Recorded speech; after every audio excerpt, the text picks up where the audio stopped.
علمی والہ صلی اللہ علیہ وسلم صلاۃ و سلام علیک یا رسول اللہ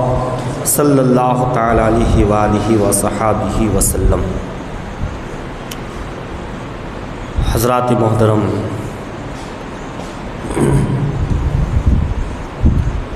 کعبے کی رونق، کعبے کا منظر، اللہ اکبر اللہ اکبر، دیکھوں تو دیکھے جاؤ برابر، اللہ اکبر اللہ اکبر۔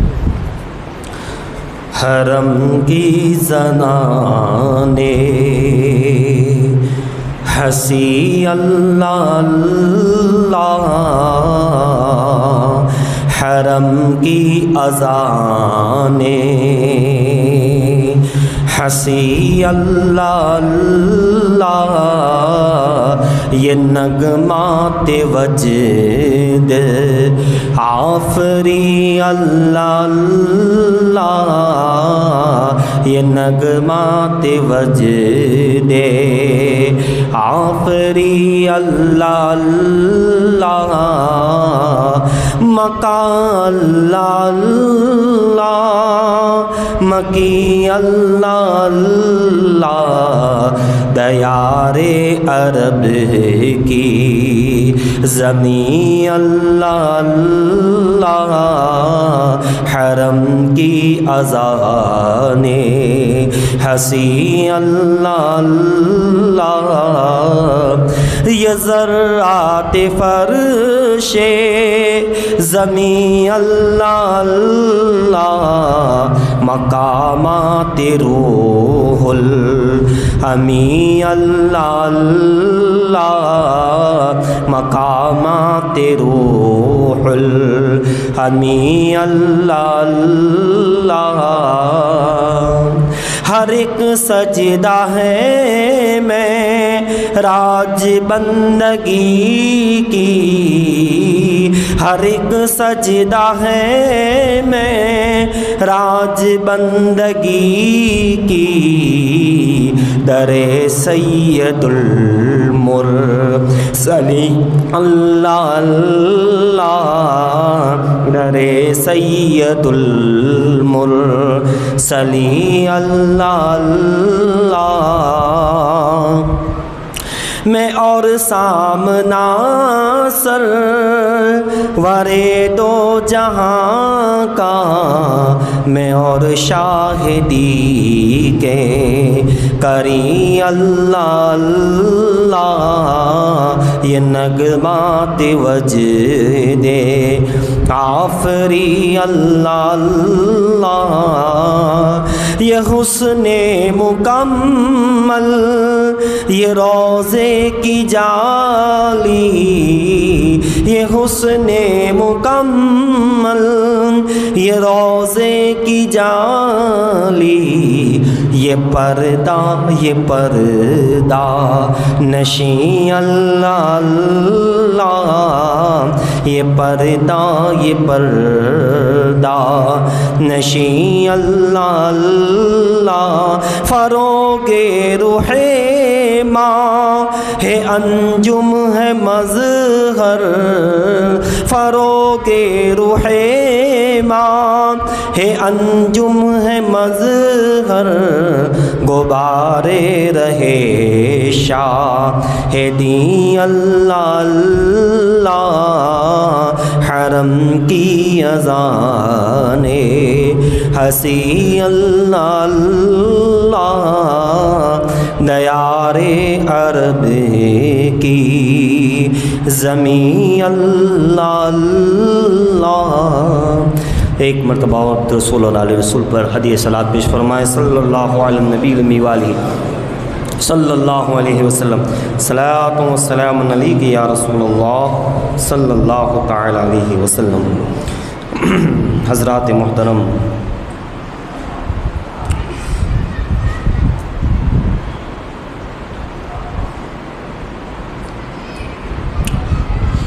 ذی القعدۃ الحرام کا 10واں چاند ہے، اور حضرت بالا پیر رحمۃ اللہ تعالی علیہ جو سرخیز کے آگے جہاں پیچھے ایک چھوٹے سے شہزادے کا مزار ہے، عالیشان مزار ہے، ان کا بھی دن ہے، جہاں اکثر بچے جو ہے اگر توتلا پن ہو بولنے میں یا صحیح نہیں بول رہے ہو تو اس مقام کا یہ فیضان ہے کہ بچوں کو زبان مل جاتی ہے۔ اور جیسا کہ حضرت شاہ وجی الدین علوی الشتاری رحمۃ اللہ تعالیٰ علیہ کی بارگاہ میں شکر جو ہے اس کا یہ ایک فیضان ہے۔ ولیوں کی نسبت ہی ایسی ہے بھائی،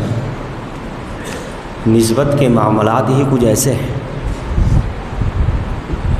اب دیکھیے کہ جب اس گجرات کے سرکار شاہ وجی الدین علوی الحسینی رضی اللہ تعالیٰ عنہ کی شکر یہ بتا رہی ہے تو بابا فرید کی شکر کا عالم کیا ہوگا؟ بزرگوں کے ہاتھ میں آ جائے یا بزرگوں کی نظر میں ہو تو اس کی نسبت کی بات کچھ اور ہوتی ہے۔ اور نسبت کا معاملہ ایسا ہے کہ جو شوق سے ذوق سے اس نسبت کو مضبوط کرتے ہوئے حفاظت کرتا ہے تو اس پر کرم بالائے کرم ہوتا ہے، اور یہ ایسا کرم ہوتا ہے کہ ایک شخص تھے، ایک بزرگ تھے، اور ان کو خواب میں اللہ کے رسول صلی اللہ تعالیٰ علیہ وآلہ وسلم نے بشارت دی کہ تم حج کو آ جاؤ۔ اب وہ غریب آدمی نوجوان بیدار ہوا، کہاں کچھ ہے تو نہیں، ظاہری اشیاء، ظاہری سامان، ظاہری سبب تو کچھ ہے نہیں، کیسے ہوگا؟ پھر دوسرے دن پھر خواب میں اللہ کے نبی کا دیدار ہوا صلی اللہ علیہ وسلم۔ سرکار نے فرمایا کہ تم حج پہ آؤ اور میرے روزے پہ آؤ۔ سبحان اللہ، یہ بھی کیا مقام ہے بھائی کہ خواب میں آ کے کہاں جائے آ جاؤ۔ سبحان اللہ، جیسے حضرت بلال کو کہاں گیا کہ آ جاؤ، یہ بھی بات ہے، بڑی قسمت والے ہیں، بڑے نصیب والے ہیں۔ اللہ اللہ۔ پھر دوسرے دن بیدار ہوئے، مسجد درگاہ شریف کا تعاون ہو رہا ہے تو آپ حضرات اس میں حصہ لے کر ثواب دارین حاصل فرمائیں۔ اب دوسرا دن بھی نکل گیا، غریب آدمی تھا بھائی، مزدور آدمی تھا۔ تیسرے دن پھر خواب میں سرکار تشریف لے آئے۔ اس کی نسبت، اس کی محبت اور اس کی اپنی عقیدت اور اس کے اپنے اعمال کتنے مبارک ہو گئے، کتنے مبارک ہو گئے اس کے اعمال، اس کی نسبت، اس کا ایمان کتنا مبارک ہوگا اور کتنا مقبول بارگاہ ہوگا کہ 3 روز سرکار تشریف لا رہے، کہہ رہے آؤ۔ عاشق ہو تو ایسا، محبت ہو تو ایسی، نسبت ہو تو ایسی، لیکن وہ کہتے ہیں کہ جب سرکار نے بلایا تو سبھی انتظام ہو گئے، نہ کچھ۔ وہ کسی نے کہا تھا کہ مالدار کی دولت تو تجوری میں پڑی ہے، غریب کے ہاتھ میں مدینے کا ٹکٹ ہے۔ تجوری میں سڑ گئی، غریب کے ہاتھ میں مدینے ہے، تو آقا کا کرم ہے بھائی، جسے چاہے بلا لے اور جس طرح چاہے بلا لے اور جیسے چاہے بلا لے، اور جب چاہے جیسے چاہے وہ کرم کرتے ہیں، وہ کرم کرتے ہیں، وہ کریم ہیں، وہ کرم کرتے ہی چلے جاتے ہیں۔ وہ رحمت للعالمین ہے، رحمت کی برسات رہتی ہے، ہمہ وقت رہتی ہے۔ اب یہ یہی سوچ رہا ہے کہ میرے پاس تو کچھ ہے نہیں اتنا ساز و سامان کہ میں ایک لمبا چوڑا سفر کر کے پہنچوں اور پھر کئی مہینے کے بعد واپس آنا اور اتنے اخراجات۔ لیکن جب سرکار نے بلایا تو سرکار ہی کرم کریں گے۔ تو اس نے تیسرے دن پوچھ لیا کہ آقا، کہہ دیا، عرض کر دیا کہ آقا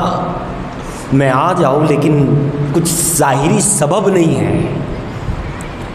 آپ بلا رہے ہیں مجھے آنا ہے لیکن ظاہری کوئی سبب نہیں ہے۔ فرمایا کہ تمہارے گھر کے فلاں جگہ کھودو، وہاں سے کچھ نکلے گا وہی تمہارا ذریعہ بن جائے گا۔ کہاں کہاں کی خبر حضور جانتے ہیں۔ اس نے ایسا ہی کیا،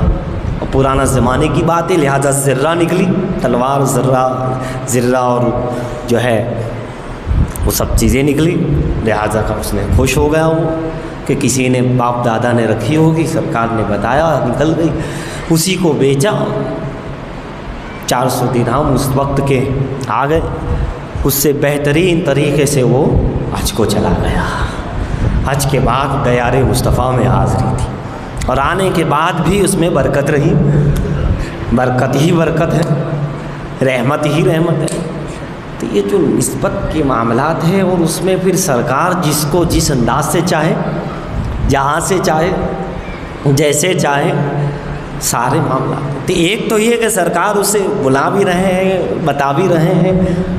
اور وہ جا بھی رہا ہے، پہنچ بھی رہا ہے، اس کی مقبولیت کا اپنا عالم ہے، اس کی نسبت رسول کا احترام و اس کو بچانے کا اپنا عالم ہے، اس کے اعمال اور اس کی محبت اتنی پاکیزہ ہے، اتنی مقبول ہے کہ کیا کہنا۔ اور ایک دوسرے کے ساتھ ہیں وہ حضرت علامہ عبد الرحمن جامی رضی اللہ تعالیٰ عنہ ہے، ان کا اپنا عشق ہے، نغمات لکھا کرتے ہیں، غزل لکھا کرتے ہیں، نعت لکھا کرتے ہیں، نعت پڑھا کرتے ہیں، کبھی حضور کا ذکر کرتے ہیں، کبھی حضور کا ذکر سنتے ہیں، کبھی پڑھتے ہیں، کبھی واقعات، بھئی حضور کا جو بھی ذکر ہو وہ نعت ہی ہے، نعت کا مطلب ہی ہے حضور کی تعریف، حمد کا مطلب ہے اللہ کی تعریف، چاہے وہ نثر میں ہو یا نجم میں ہو، ہے نا، اشعار کی صورت میں ہو یا بیان کی صورت میں ہو، اگر نعت سرکار کی تعریف ہے تو وہ نعت ہے، اللہ کی حمد ہے، تعریف ہے تو وہ حمد ہے، ولی کی تعریف ہے تو وہ منقبت ہے نا۔ اب ذرا سا دیکھو، علامہ جامی رحمۃ اللہ تعالی علیہ بے شمار قصیدے لکھ رہے ہیں، بڑے متقی ہیں، بڑے عالم بھی ہیں، بڑے مقرر بھی کہہ دیجیے، بڑے مصنف بھی ہیں، لیکن ذرا سا آپ دیکھیں کہ جب ان کو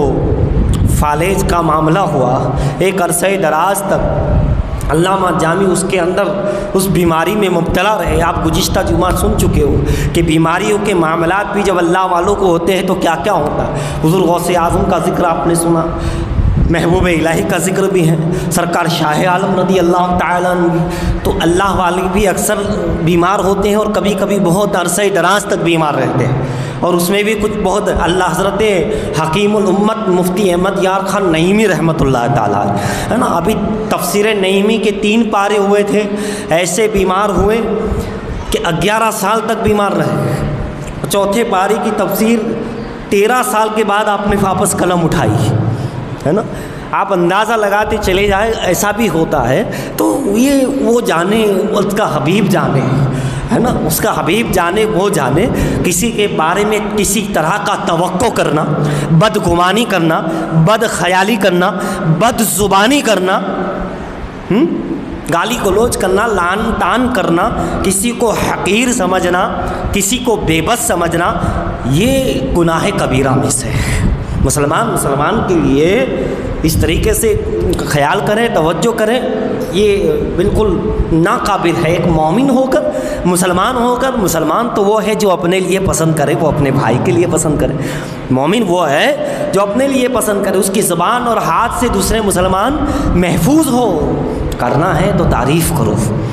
برائی کرنے کو تو ہر کوئی کر لیتا ہے، تعریف کرنے کے لیے جگر چاہیے، ہم کسی کی عزت و آبرو کرنے کے لیے، تعظیم و توقیر کرنے کے لیے، تعریف و توصیف کرنے کے لیے، بڑھاوا دینے کے لیے اس کے لیے ایک بڑا دل چاہیے، بڑا ذہن کھلا چاہیے، ورنہ ہر کوئی آج شیطانی وسوسوں میں آ کر ایک دوسرے کی غیبت بہت بڑا گناہ، ایک دوسرے کے معاملات کو کرنا اللہ کی پناہ، کون کیا اللہ کی بارگاہ میں کتنا مقبول ہے، کتنا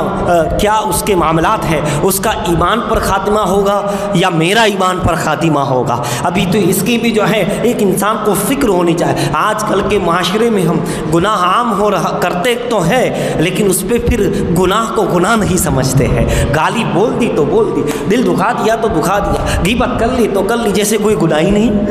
ارے جناب یہ بہت بڑا گناہ ہے، یہی گناہ عظیم ہے جسے ہم گناہ نہیں سمجھتے، وہی گناہ بہت بڑا بن جاتا ہے جسے ہم گناہ نہیں سمجھتے۔ کم سے کم گناہ ہو جائے تو گناہ سمجھو، گناہ گار سمجھو، توبہ کی طرف جب بندہ اپنے آپ کو گناہ گار سمجھے گا تو توبہ کی طرف آئے گا، ہے نا، نیکی کی طرف آئے گا، صحیح اس کے اندر ایک احساس ہوگا، جس کو کہتے ہیں ضمیر زندہ ہے، اس کا ایمان زندہ ہے، اندر سے آواز اس کی آئے گی کہ تو نے یہ جو ہے غلط کیا ہے۔ لیکن اگر وہی مر جائے پھر انسان کے زندہ رہے تو پھر کیا مطلب ہے۔ حضرات گرامی، اسی طرح ایک اور بزرگ تھے، میں وہ واقعہ کو روک کر کے بہت دوسرا واقعہ عرض کر رہا ہوں کہ ایک بزرگ جو ہے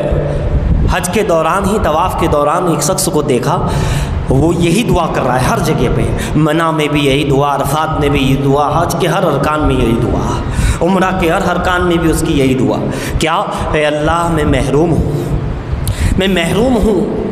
میں ناقابل قبول ہوں، لیکن تو مجھے معاف فرما دے اور قبول کر لے، تو مجھے معاف کر دے اور قبول کر لے، میں محروم ہوں۔ وہ بزرگ نے دیکھا کہ یہ ہر جگہ ایک ہی دعا کر رہا ہے، اس کے پیچھے اس کا واقعہ کیا ہے، اس کی وجہ کیا ہے۔ جب سب فارغ ہو گئے تو اسے پوچھا کہ جناب تم ہر مقام پر میں نے سنا، توجہ دی کہ تم نے یہی دعا کی کہ میں محروم ہوں، مجھے بھی اس میں شامل کر لے، اس کے پیچھے کیا وجہ تھی؟ کہا وجہ یہ تھی کہ ہم حج کے لیے 3 شخص چلے تھے، 3 آدمی ہم چلے تھے، راستے میں جنگ کے معاملات ہو گئے تو ہم چونکہ اسلام کے لیے تھی تو جنگ میں شریک ہوئے۔ اب ہوا ایسا کہ ہم پکڑے گئے، پہلے شخص کو کھولتے ہوئے پانی میں ڈال دیا گیا۔ میں نے جب آسمان پہ میری نگاہ اٹھی تو کیا دیکھتا ہوں کہ آسمان کے دروازے کھلے ہیں، حوریں استقبال کے لیے تیار ہیں کہ ادھر یہ شہادت پائے اور ہم قبول کریں۔ وہاں فرشتوں کی قطار ہے، نور کی دھار ہے۔ میرا پہلا ساتھی شہادت پا گیا اور وہ حوریں اور فرشتوں نے استقبال کیا اور اس کا مقام بلند ہو گیا اور مقام شہادت پا گیا۔ میرا دوسرا ساتھی بھی اسی طرح ظالم نے اسے قتل کیا،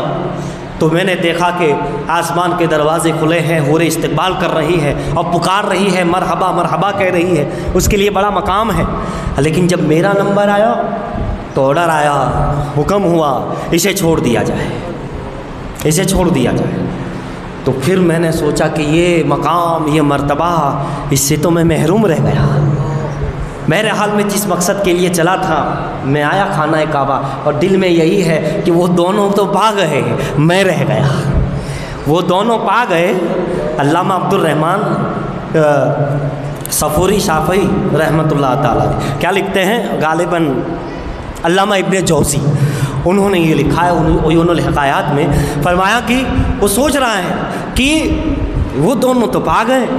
اور میں رہ گیا محروم، اسی لیے کہتا رہا مولا میں محروم رہ گیا ہوں، مجھے بھی تو قبول کر لے، مجھے بھی قبول کر لے۔ اب علامہ جوزی کیا کہتے ہیں جانتے ہو؟ وہ کہتے ہیں کہ ان دونوں سے زیادہ تو خوش نصیب ہے، تو زیادہ خوش نصیب ہے۔ یہی تو ہے، کبھی کبھی اللہ بڑے بڑے بندوں کو اس کے ذہن میں ڈال دیتا ہے تو محروم ہے، وہ اپنے آپ کو محروم سمجھتا ہے، لیکن وہ محروم نہیں ہوتا، اس کے صدقے میں جانے کتنے مرحوم ہو جاتے ہیں، مطلب مغفرت یافتہ ہو جاتے ہیں۔ پتہ نہیں کیا کیا کہا، وہ دو تو شہادت پا کے نکل گئے، زندگی ختم ہو گئی، موت بڑی اچھی آئی ان کو، وہ اس کی اللہ نے تیری آنکھوں سے پردے اٹھا دیے اور تو نے وہ منظر دیکھا، اور وہ منظر دیکھا بھی اور اس کے بعد تجھے روکا بھی گیا، اور یہ روکنا، یہ منظر دکھانا، یہی تو اس کی فیصلے ہیں، اس کے کرم نوازی ہیں کہ کس کو کس انداز سے نوازنا، کس کو کیا یعنی کہ اس کو تصور دے دینا۔ تیرا تصور یہ بن گیا اور تو ہر مقام پر ادا بھی کر رہا ہے، برداشت بھی کر رہا ہے، اور اپنے آپ کو کچھ نہ سمجھتے ہوئے اس کی بارگاہ سے لو لگ گئی ہے تیری۔ اس نے تجھے اپنا خاص بنایا۔ وہ تیرے دو ساتھی بھی بڑے خاص تھے، لیکن تجھے پھر سے زندگی دے کر ایک اور موقع دیا، اور اس موقع کا تو نے اتنا اچھا فائدہ اٹھایا۔ ہر مقام پر سجدہ کر رہا ہے، ہر مقام پر اپنے آپ کے دل کو جھکاتا ہوا چلا جا رہا ہے۔ کہا دنیا میں یہی ہے کہ یا تو وہ اللہ سے لو لگا لے یا پھر اللہ کے حبیب سے لو لگا دے،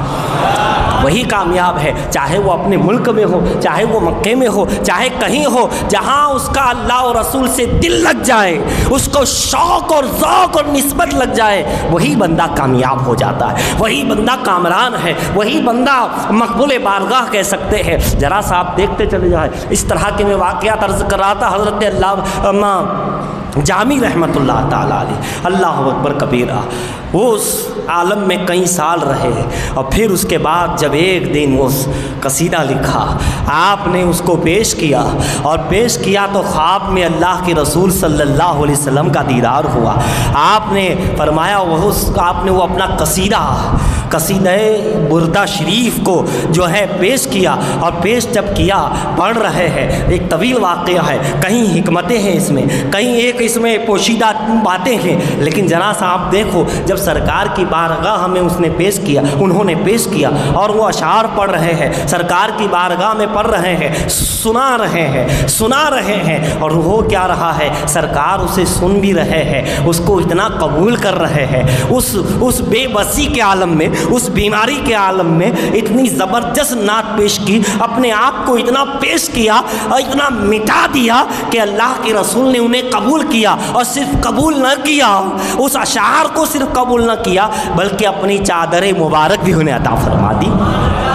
بردہ کہتے ہی چادر کو ہے، چادر اڑائی، ہاتھ مبارک کو جسم پہ لگایا، اللہ اللہ، جب آنکھ کھلی تو کیا تھا، سارے جو برس کا مرض تھا، جو جزام ہو چکا تھا، نہ جانے کیسی کیسی بیماریوں میں آپ کو ہلچل کرنا دشوار تھا، وہ تمام کے تمام بیماریوں سے آپ کو شفا مل گئی۔ کتنی بڑی بات ہے، یہ کرم نوازی ہے۔ اس بیمار کا عالم بھی کیا ہوگا جو طبیب اللہ کے حبیب ہو جائے، اس بیماری کا عالم کیا ہوگا جس کے طبیب اللہ کے حبیب ہو جائے صلی اللہ تعالیٰ علیہ وسلم۔ ذرا سا آپ دیکھیں، جیسا ہی قصیدہ بردہ شریف جو ہے چادر مبارک بھی ہے، شفا یاب بھی ہے، بہترین بھی ہے، اور اب جب حج کو جا رہے ہیں، اب جب جو جا رہے ہیں تو کیا انداز ہے، انداز یہ ہے کہ وہاں خادموں کو کہہ دیا جا رہا ہے، اپنے خاص غلاموں کو کہہ دیا جا رہا ہے، اللہ کے رسول کہہ رہے ہیں وہ جامی آ رہا ہے، وہ عبد الرحمن میرا عاشق آ رہا ہے، اس کو مدینے میں نہ آنے دیا جائے، نہ آنے دیا جائے۔ ایک وہ تھا جسے بار بار خواب میں آ کر بلایا گیا ہے، اور ایک یہ ہے جب چلے ہیں تو کہا جا رہا ہے رک جاؤ، انہیں روک دیا جائے، پھر دوسری طریقے سے آنے کی انہوں نے کوشش کی، وہاں سے بھی پھر بشارت ہوئی، خادموں نے، غلاموں نے، مسجد نبی کے غلاموں نے ان کو روک دیا، تیسرے مقام سے انہوں نے کوشش کی، ہر اعتبار سے کوشش کی کہ کسی طرح میں مسجد نبی میں چلا جاؤ،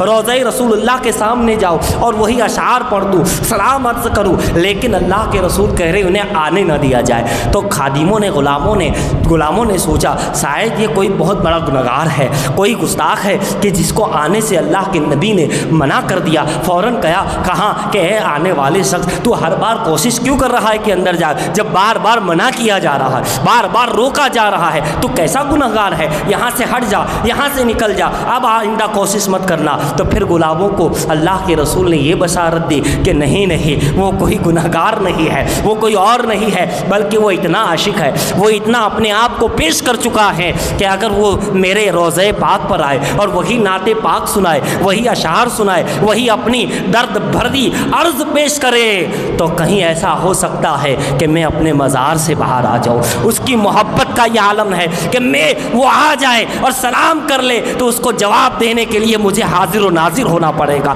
ظاہر ہونا. اور ظاہر سی بات ہے اگر میں ظاہر میں آیا تو پتہ نہیں کون سی قیامت قائم ہو جائے گی، پتہ نہیں کیا ہوگا مدینے میں. میں اس لیے انہیں روک رہا ہوں کہ وہ ایسا عاشق ہے کہ اگر وہ میرے روبرو آئے تو پھر مجھے بھی انہیں روبرو جانا پڑے گا، ان کے روبرو حال جو ہے جلوہ پاک کو دکھانا پڑے گا. ذرا سا آپ دیکھتے چلے جائیں،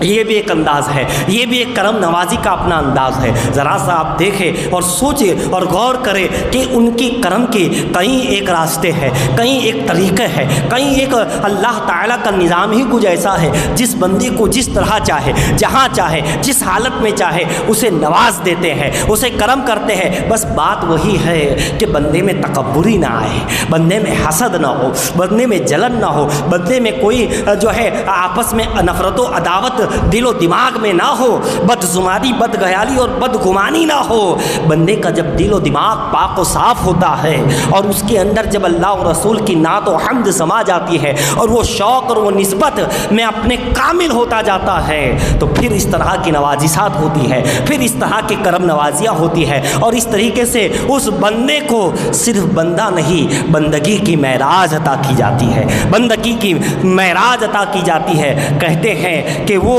ریاض برزخ کبریٰ نظر آنے لگا، وہ ریاض برزخ کبریٰ نظر آنے لگا. تو نے اعجاز کمال بندگی دیکھا نہیں، بھیس کے بندے میں خود مولا نظر آنے لگا.